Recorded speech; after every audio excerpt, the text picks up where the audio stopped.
Assalamualaikum warahmatullahi wabarakatuh. Perkenalkan, nama saya Karmila Husein Kanoli. Saya mahasiswa dari Stikes Yulia Nusantara Palu, kelas 3B Keperawatan. Di sini saya akan menjelaskan materi tentang stroke hemoragik untuk memenuhi tugas mata kuliah Keperawatan Medikal Bedah 3. Baiklah, langsung saja kita ke pembahasan. Di sini definisi dari stroke hemoragik adalah pendarahan cerebral dan mungkin pendarahan subarachnoid yang disebabkan oleh pecahnya pembuluh darah otak. Umumnya terjadi pada saat aktivitas kesadaran menurun dan penyebab yang banyak adalah akibat hipertensi yang tidak terkontrol. Aspek epidemiologi global yang pertama, setiap tahun 15 juta orang di dunia menderita stroke. Dari 15 juta orang tersebut, 5 juta orang meninggal dan 5 juta orang lainnya mengalami kecacatan permanen. Stroke jarang ditemukan pada orang di bawah. 70% kasus stroke ditemukan di negara dengan penghasilan rendah dan menengah. 87% kematian akibat stroke juga ditemukan pada negara-negara tersebut. Sedangkan pada negara dengan penghasilan tinggi, insiden stroke telah berkurang sebanyak 42% dalam beberapa dekade terakhir. Yang kedua, Indonesia. Berdasarkan riset kesehatan dasar 2013 oleh Kementerian Kesehatan Republik Indonesia, 7% atau sebesar 1.236 orang menderita stroke. Jawa Barat merupakan provinsi dengan angka kejadian stroke terbanyak di Indonesia, yaitu sebesar 238 orang atau 74% dari jumlah penduduknya. Selain itu, penderita ditemukan paling banyak pada kelompok umur 55-64 tahun. Yang ketiga, mortalitas.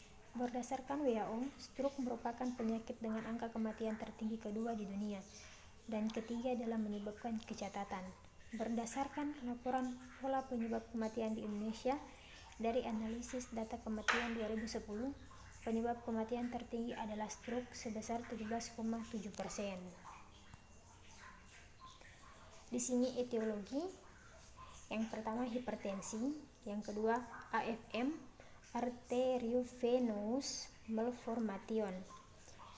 Yang ketiga tumor otak, yang keempat usia antara 40 sampai 76 tahun.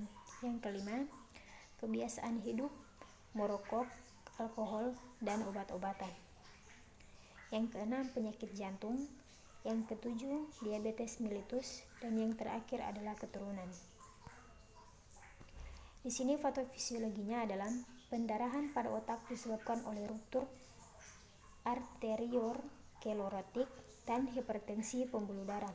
Pendarahan intracerebral yang luas akan menyebabkan kematian karena pendarahan luas terjadi destruksi massa otak. Peningkatan peak dan dapat menyebabkan herniasi otak. Pembuluh darah otak yang pecah menyebabkan darah mengalir ke substansi atau ruang subarachnoid yang menimbulkan perubahan komponen intrakranial yang seharusnya konstan.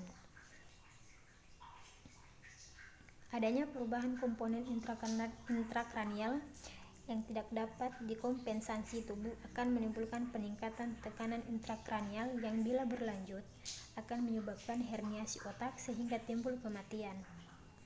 Di samping itu, darah mengalir ke substansi otak atau ruang subarachnoid dapat menyebabkan edema, spasme pembuluh darah otak, dan penekanan pada daerah tersebut menimbulkan aliran darah berkurang dan tidak ada sehingga terjadi nekrosis jaringan otak. Manifestasi klinis yaitu yang pertama, timbul mendadak, yang kedua, timbul pada saat beraktivitas, yang ketiga, timbul sakit kepala berat, yang keempat, muntah, yang kelima, edema pupil, yang keenam, penurunan kesadaran, yang ketujuh, pendarahan retina, dan yang terakhir adalah kejang. Klasifikasinya yang pertama, pendarahan intracerebral. Pecahnya pembuluh darah terutama karena hipertensi mengakibatkan darah masuk ke dalam jaringan otak, membentuk massa yang menekan jaringan otak dan menimbulkan cedera otak. Peningkatan tik yang terjadi cepat dapat mengakibatkan kematian mendadak karena herniasi otak. Yang kedua, pendarahan subarachnoid. Pendarahan ini berasal dari pecahnya aneurisma beri atau AFM. Aneurysma yang pecah ini berasal dari pembuluh darah dan cabang-cabang yang terdapat di luar parenchyma. otak. Pecahnya arteri dan keluar ke ruang subarachnoid menyebabkan tik meningkat mendadak, vasospasme, sehingga terjadi disfungsi atau defisit neurologi. Di sini penata laksanaannya yang pertama, posisi kepala dan badan atas 20 derajat sampai 30 derajat. Posisi miring jika muntah dan boleh dimulai mobilisasi bertahap jika hemodinamika terjadi. Yang kedua, bebaskan jalan nafas dan pertahankan ventilasi yang adekuat, bila perlu diberikan oksigen sesuai kebutuhan. Yang ketiga, tanda-tanda vital harus dalam batas normal. Yang keempat, kandung kemih yang penuh harus dikosongkan, bila perlu lakukan kateterisasi. Yang kelima, istirahat bila baring. Yang keenam, pemberian cairan IV berupa kristaloid atau kroid, dan hindari penggunaan glukosa murni atau cairan hipotonik. Yang ketujuh, hindari kenaikan suhu, batuk, konstipasi, atau saksian berlebihan yang dapat meningkatkan tekanan intrakranial. Yang kedelapan, berikan obat antihipertensi. Dan yang terakhir adalah keseimbangan cairan dan elektrolit. Di sini komplikasinya yang pertama, hipoksia cerebral. Yang kedua, embolisme cerebral. Pemeriksaan penunjang, CT scan, ditemukan massa kranial dinishal bertambah, lasi hipodermi memperlihatkan adanya edema. Oftalmoloskopi untuk mengetahui adanya pendarahan retina. Angiografi, terdapat aneurisme atau AFM.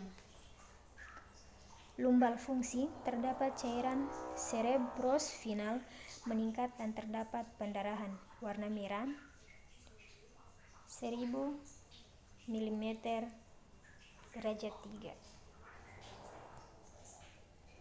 Di sini terapi komplementer, yaitu terapi akupuntur. Akupuntur atau tusuk jarum, atau dalam bahasa Mandarin standar Zhenjiu, adalah teknik memasukkan atau memanipulasi jarum ke dalam titik akupuntur tubuh. Menurut ajaran ilmu, akupuntur ini akan memulihkan kesehatan dan kebugaran, dan khususnya sangat baik untuk mengobati rasa sakit. Terapi akupuntur dapat menyembuhkan masalah-masalah yang timbul akibat stroke, diantaranya meningkatkan suplai darah atau oksigen di daerah otak yang mengalami kerusakan, menurunkan tekanan darah pada hipertensi, menurunkan kolesterol darah jika tinggi, menurunkan gula darah pada kencing manis, menekan radikal bebas sehingga kerusakan otak lebih lanjut dapat dihambat, merangsang pergerakan otot lengan kaki yang lumpuh. Di sini pencegahan primer, sekunder, dan tersier. Yang pertama, pencegahan primer. Pencegahan primer pada stroke meliputi upaya memperbaiki gaya hidup dan mengatasi berbagai faktor risiko. Upaya ini ditujukan pada orang sehat maupun kelompok risiko tinggi yang belum pernah terserang stroke. Pencegahan primer dapat dilakukan dengan modifikasi gaya hidup yang meliputi: yang pertama, penurunan berat badan, pola makan yang tidak memicu hipertensi, diet rendah garam, aktivitas fisik. Yang kedua, pencegahan sekunder. Pencegahan sekunder adalah pencegahan yang dilakukan pada orang yang sudah mengalami serangan stroke agar tidak terjadi serangan stroke berulang, yaitu dengan penambahan obat pengencer darah seperti aspirin, di samping pengendalian faktor risiko lainnya. Yang ketiga, pencegahan tersier. Berbeda dari pencegahan primer dan sekunder, pencegahan tersier ini dilihat dari 4 faktor utama yang mempengaruhi penyakit, yaitu gaya hidup, lingkungan, biologis, dan pelayanan kesehatan. Pencegahan tersier ini merupakan rehabilitasi yang dilakukan pada penderita stroke yang telah mengalami kelumpuhan pada tubuhnya agar tidak bertambah parah dan dapat mengalihkan fungsi anggota badan yang masih normal. Di sini pengobatan dari stroke hemoragik dilakukan berdasarkan penyebab, tingkat keparahan, serta lokasi di mana pendarahan tersebut terjadi. Dalam kasus stroke hemoragik, pasien yang rutin mengonsumsi obat pengencer darah akan dihentikan sementara karena akan memperparah pendarahan. Bahkan bila perlu diberikan obat untuk membantu pembekuan darah. Di antaranya adalah pemberian vitamin K, transfusi darah trombosit, atau faktor pembekuan. Untuk mencegah perkembangan pendarahan yang lebih parah, dokter dapat memberikan obat seperti antagonis kalsium. Pengobatan ini bertujuan untuk mencegah tekanan darah tetap rendah agar tidak terjadi pendarahan kembali. Jika pasien mengalami kejang, maka obat antikonvulsan akan diberikan. Setelah mengalami pengobatan, pemulihan pasien tergantung dari tingkat keparahan stroke dan kerusakan jaringan otak yang terjadi. Di sini pengkajian yang pertama, identitas pasien, keluhan utama, riwayat kesehatan, pengkajian psikososial spiritual, pemeriksaan fisik, dan yang terakhir pengkajian data lain. Yang kedua, diagnosa keperawatan. Gangguan perfusi jaringan cerebral berdasarkan instruksi aliran darah, gangguan oklusif, hemoragi, vasospasme cerebral, dan edema cerebral. Yang kedua, peningkatan tekanan intrakranial berdasarkan edema otak. Yang ketiga, gangguan pola eliminasi BAK berdasarkan hilangnya kontrol urinarius eksternal, inkontinensia urin. Yang terakhir, kurang pengetahuan berdasarkan kurang terpajan informasi tentang kondisi pengobatan dan perawatan. Di sini intervensi keperawatan. Yang pertama, diagnosa gangguan perfusi jaringan cerebral berdasarkan interupsi aliran darah, gangguan oklusif, hemoragi, vasospasme cerebral, dan edema cerebral. Tujuan yang pertama, terpelihara dan meningkatnya tingkat kesadaran kognisi dan fungsi sensori. Yang kedua, menempatkan stabilitas TTV. Kriteria hasil: perubahan tingkat kesadaran, kehilangan memori. Yang kedua, perubahan respons sensorik motorik. Intervensinya, tentukan faktor-faktor yang berhubungan dengan keadaan tertentu atau yang menyebabkan koma atau penurunan perfusi jaringan otak dan potensial peningkatan TIC. Rasionalnya, mempengaruhi penetapan intervensi kerusakan atau kemunduran tanda dan gejala neurologis. Di sini masih ada lanjutannya. Di sini diagnosa keperawatan, kurang pengetahuan berdasarkan kurang terpajan informasi tentang kondisi pengobatan dan perawatan. Tujuannya menunjukkan mampu memahami kondisi penyakitnya, memahami tindakan asuhan keperawatan. Kriteria hasil: klien mengatakan apa yang dijelaskan dan dianjurkan mengenai kondisinya.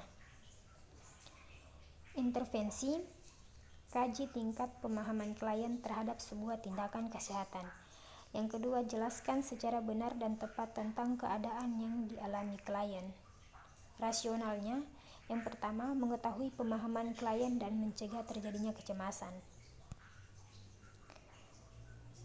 Di sini yang keempat, implementasinya sesuai intervensi. Yang kelima, evaluasi sesuai tujuan dan kriteria hasil. Baiklah, itulah penjelasan saya tentang materi stroke hemoragik. Lebih dan kurangnya saya mohon maaf. Wassalamualaikum warahmatullahi wabarakatuh. Terima kasih.